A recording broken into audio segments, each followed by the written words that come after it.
Alors aujourd'hui on va parler productivité, et j'ai envie de commencer la vidéo par une explication. Pourquoi est-ce que je fais cette vidéo? Qu'est-ce qui m'a inspiré à la faire? C'est quoi la genèse en fait? C'est quoi la genèse? Alors la genèse c'est que en fait dernièrement j'ai trouvé sur les dernières années que les vidéos de productivité sur YouTube c'était plus qu'une trend. Genre, plus qu'une trend dans le sens où genre j'ai l'impression que maintenant la nouvelle méthode miracle pour être heureux c'est d'être productif.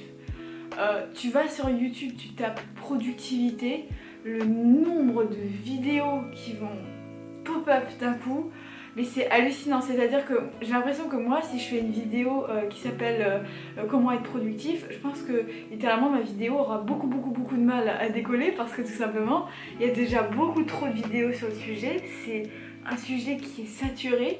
Il y a des chaînes YouTube qui sont carrément dédiées à la productivité.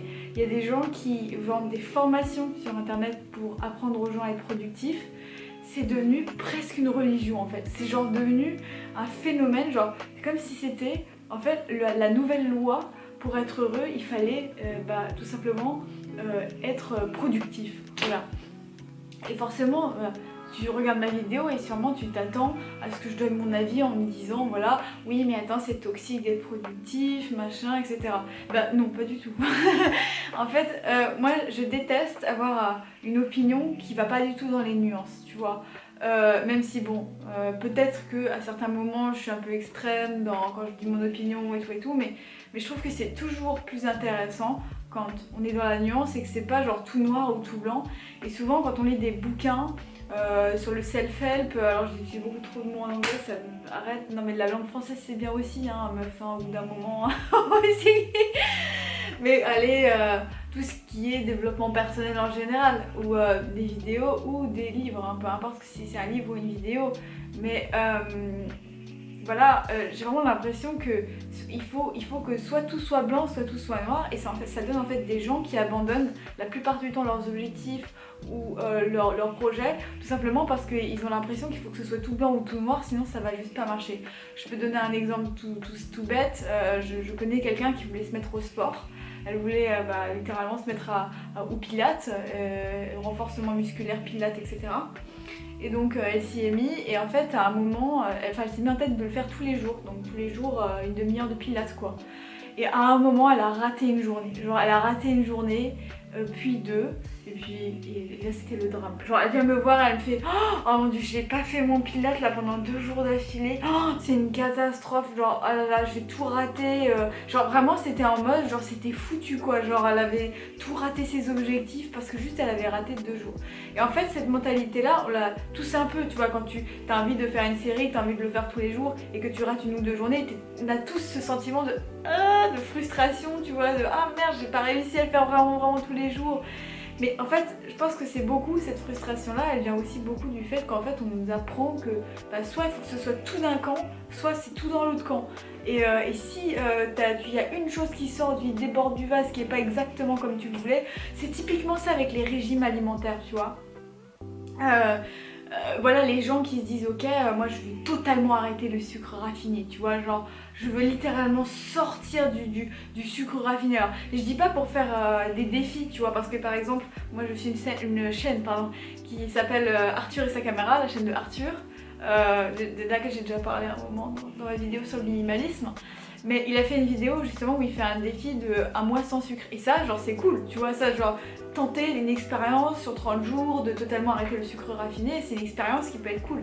Mais quand c'est pour toute la vie, tu vois, alors évidemment il y a des gens qui sont passionnés par ça et qui vont littéralement dire stop, aller totalement dans le blanc ou totalement dans le noir, c'est-à-dire choisir un camp très strict où vraiment ils vont plus du tout manger de sucre raffiné. Il y a des passionnés, mais on n'est pas tous des passionnés de nutrition ou de nourriture sans sucre si tu veux.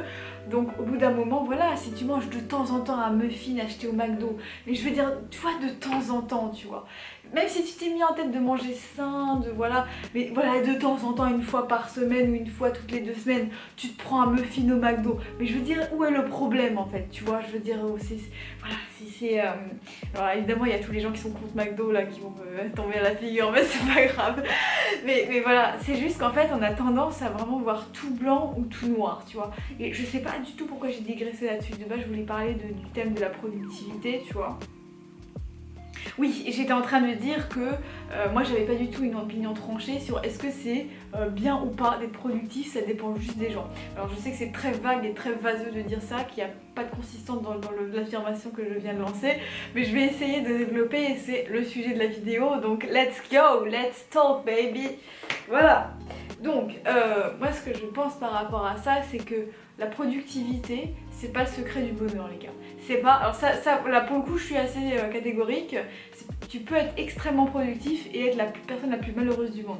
En fait voilà, c'est un truc que je répète souvent sur ma chaîne, mais il y a beaucoup de gens qui pensent que il existe une méthode pour être heureux, tu vois. Si je suis minimaliste, bah je serai heureux. Si je me mets au Miracle Morning, je serai heureux. Si, tu vois, il y a des gens, ils pensent vraiment que genre, il suffit d'appliquer une méthode de développement personnel qu'on nous présente, et parce que ça a rendu l'auteur qui parle de ça dans son livre, par exemple, je redonne l'exemple de Hal Elrod dans son bouquin Le Miracle Morning, que j'ai lu il y a quelques années maintenant, en arrière. Ce bouquin-là, littéralement, il te présente le Miracle Morning comme étant la source de son bonheur, quoi. C'est littéralement, son bonheur découle, son bien-être découle littéralement de sa méthode du Miracle Morning. Et donc voilà, et il y a beaucoup de gens qui vont lire ce bouquin et qui vont penser du coup que voilà, il a trouvé la solution pour être heureux, il suffit de faire le Miracle Morning, tu vois. Mais le truc c'est que ce qui rend heureux une personne ne va pas rendre heureux une autre. Et il y a certains concepts de développement personnel, il y a certaines personnes aussi qui pensent que genre ça marche sur tout le monde. Et typiquement je trouve que le Miracle Morning, et je pense que j'ai fait une vidéo dédiée à ça, et je pense que vraiment c'est super intéressant. Mais le Miracle Morning c'est un truc genre qu'on voit énormément circuler sur YouTube. Les gens ils disent tous oui, faut se lever tôt parce que vous manifestez le positif dans votre vie, parce que vous vous levez tôt, parce que vous mettez la bonne énergie dans votre journée, enfin tous les trucs comme ça qu'on dit. Mais moi les gars, j'aime pas le Miracle Morning. Genre vraiment, je l'ai testé il y a quelques années quand j'avais je sais pas 17-18 ans. À un moment j'avais testé pendant 1 mois ou 2 de faire le Miracle Morning. J'ai pas aimé. J'ai détesté, et à chaque fois que en fait moi le truc de me lever très tôt, ça a toujours été mauvais pour moi, dans le sens où quand je me lève très tôt, je suis toujours fatiguée, hein. Même si j'essaie de mieux dormir et tout, en fait je suis fatiguée parce que je stresse en fait. Me lever tôt ça me stresse, quand je sais qu'il y a un réveil, je suis stressée, j'ai un sommeil de moins bonne qualité, j'aime pas ça en fait, j'aime pas ça, c'est tout. Et à chaque fois que je fais un truc dans genre me lever tôt tout simplement, pour être plus productive, pour en plus de temps, pour mettre une bonne énergie dans ma journée, etc., etc. À chaque fois que je fais ça, je finis par abandonner, et pas pour rien, c'est parce que vraiment ça ne me va pas tout simplement. Et ça m'empêche pas d'être ultra genre d'avoir des passions de ouf, d'avancer de malade mental dans mes projets. Et d'ailleurs, j'ai pas besoin de te le prouver, tu vois bien que ma chaîne en est une preuve indéniable. Je sors une vidéo par jour depuis 2 mois maintenant, et c'est fou, hein. Oh, c'est-à-dire pendant 60 jours, j'ai sorti une vidéo par jour, les gars, j'aurais du mal à réaliser, hein. Mais voilà, mais je suis pas du tout une personne qui se lève des fois je me lève à 11h, des fois je me lève à 10h30, tu vois, ça dépend des jours évidemment, tu vois, j'ai pas une heure de lever régulière, mais tu vois, c'est bien la preuve que t'as pas besoin d'une Miracle Morning forcément pour être la personne la plus productive, la plus passionnée, la plus épanouie dans la vie. Là en ce moment je me sens très très heureuse. Alors évidemment il y a des hauts et il y a des bas dans ma vie, des fois ça se passe très mal, des fois ça se passe très très très bien, ça dépend vraiment des moments, mais en ce moment en tout cas je me sens très bien, et j'avance dans ce qui me fait rêver. Cette chaîne YouTube, plus mes projets en chant, plus d'autres projets. et je me lève pas à 8h du mat, pardon, à 4h du mat, parce que je me lève pas plus tôt que d'habitude, qu'une personne normale, etc. Donc c'est juste pour dire que penser qu'il y a une méthode comme ça et ça va rendre heureux tout le monde, je pense que c'est une des plus grandes erreurs qu'on peut faire quand on aborde la question du développement personnel, le fait de s'améliorer, de progresser dans ce pourquoi on est fait, etc., etc. Je pense que j'ai encore digressé parce que tout ça ne répond pas à la question de est-ce que c'est bien, est-ce qu'il faut vraiment être productif pour être heureux. Déjà la réponse à la question c'est non. Tu peux être quelqu'un de très peu productif et de parfaitement heureux. Si t'es quelqu'un qui a pas genre une passion où ça nécessite forcément la progression, tu vois, être productif. En fait, oui, quand même, il y a un truc avec la productivité parce qu'il faut qu'on se pose la question de pourquoi est-ce que les gens pensent que ça va nous rendre heureux. Pourquoi c'est aussi populaire la productivité? Pourquoi est-ce que c'est autant, je sais pas, autant aussi séduisant sur les réseaux? Pourquoi est-ce qu'on nous encourage autant à être productifs? Est-ce que ça vient de notre société de consommation, etc. Ça vient d'où exactement? Il faut savoir qu'en fait, il y a une chose qu'on a tous, nous, tous, humains, enfin, on a des rêves. Alors évidemment chez les jeunes peut-être plus que chez les personnes plus âgées parce qu'on a encore toute la vie devant nous et du coup plus d'ouverture d'esprit pour éventuellement des projets. Mais peu importe, chez les personnes âgées aussi il y a des rêves. En fait on a tous plus ou moins des rêves en fait. Et pour certains d'entre nous, réaliser ses rêves c'est important. C'est un truc genre on a one life, on n'a qu'une seule vie et ben, il faut y arriver, du coup il faut le faire. Et du coup, être productif, bah, tout simplement, c'est un moyen d'aller plus proche de ses rêves, tout simplement. Moi, par exemple, si je veux devenir chanteuse lyrique professionnelle, bah, il faut que je travaille. Et pour ça, il faut que je sois productive en chant, il faut que je déchiffre plein de morceaux, il faut que je fasse plein de solfège, il faut que je m'entraîne beaucoup, il faut tout simplement que je sois productive. Donc, en fait, la productivité, c'est un chemin vers la réalisation de nos rêves. Et c'est pour ça que c'est un truc qui est extrêmement populaire. Voilà, alors évidemment, je vais pas revenir sur le sujet de oui, la productivité toxique, genre on fait un burn-out, etc. Il y a suffisamment de gens qui ont traité le sujet et moi c'est pas. Moi j'ai jamais fait de burn-out, je me suis jamais surmenée en travaillant sur une de mes passions ou même en travaillant pour l'école. Donc je peux pas parler de ce sujet, mais évidemment qu'il y a de la productivité toxique. Mais je pense que la productivité c'est ni bien ni mal, c'est simplement est-ce que tu sais pourquoi tu l'utilises et est-ce que tu es au courant que c'est pas plus tu vas être productif, plus tu vas être heureux, c'est juste plus tu vas réaliser ton rêve et plus tu vas être heureux éventuellement. Tu vois, c'est plus comme ça qu'il faut le voir en fait.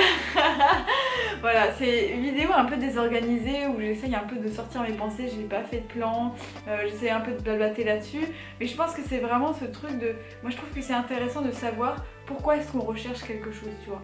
Pourquoi est-ce qu'on veut faire le Miracle Morning? Pourquoi ça nous attire? En quoi ça nous attire? Qu'est-ce que la raison profonde? Au-delà de vouloir avoir des belles journées, d'avoir un lifestyle un peu Pinterest-worthy, machin, au-delà de vouloir avoir l'air un peu cool, je sais pas quoi, en faisant le Miracle Morning, c'est quoi la raison profonde? Pourquoi est-ce que tu fais ça? Pourquoi est-ce que tu essayes le minimalisme? Pourquoi est-ce que tu te mets à que tu essayes de trouver des hacks de productivité? Est-ce que c'est pour gagner plus de temps pour faire une autre activité? Et pourquoi cette activité-là en particulier? Je pense que ça vaut vraiment le coup de réfléchir pour être sûr qu'on n'est pas sur une mauvaise piste et qu'on n'est pas en train de balayer dans le vent, tu vois. Et je pense, ouais, vraiment, je parle beaucoup du Miracle Morning parce que c'est la méthode par définition qui est super populaire et beaucoup de gens ont l'impression que ça va rendre heureux tout le monde, alors qu'il y a des gens comme moi qui juste, moi je n'aime pas le Miracle Morning et je dis pas que c'est de la merde, je dis juste moi, c'est pas mon truc en fait, ça marche pas sur moi, ça me fait beaucoup plus de malheur que de bonheur le Miracle Morning et donc voilà. Donc c'est juste pour dire que ça n'existe pas les méthodes comme ça, genre t'es heureux parce que tu fais ça, parce que voilà. C'est vraiment une question de qui tu es, quelle est ta personnalité et est-ce que c'est ta passion ou pas. Tu vois, les gens qui sont heureux grâce au minimalisme, c'est des gens qui sont passionnés par le minimalisme. Et en fait, comme ils vivent leur passion parce qu'ils sont minimalistes, ils sont heureux. C'est parce qu'ils vivent leur passion, c'est parce qu'ils vivent en accord avec leurs aspirations profondes qu'ils sont heureux. C'est pas parce qu'ils font du minimalisme en tant que tel. Tu vois, les gens qui sont passionnés de productivité, tu vois, bah ils vont être heureux dans la productivité. Mais c'est pas la productivité qui va les rendre heureux, c'est le fait de vivre leur passion sur la productivité.